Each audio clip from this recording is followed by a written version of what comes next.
ఎప్పటి నుంచో ప్రజలలో ఒక సందేహం ఉంది. శ్రీకృష్ణుడు గొల్లవాడా లేక యాదవుడా? ఈ ప్రశ్నకు సమాధానం తెలుసుకోవాలంటే వంశకథలోకి వెళ్ళాలి. యయాతి మహారాజు వంశంలో పుట్టినవాడే యదు. యదువంశీయులంటే యాదవులు, చంద్రవంశపు రాజులు. యయాతి శాపం వలన రాజ్యాధికారాన్ని కోల్పోయారు. ఆ వంశంలోనే వాసుదేవుడు పుట్టాడు. వాసుదేవుడి కుమారుడు శ్రీకృష్ణుడు. అయితే చిన్న వయసులోనే ఆయన నందగోపిడి ఇంటిలో పెరిగాడు. గోపబాలలతో ఆటలాడి వారి జీవితంలో మమేకమయ్యాడు.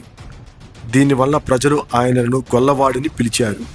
కానీ ఆయన రక్తంలో యదువంశపు రాజవంశ గౌరవం కలిగి ఉంది.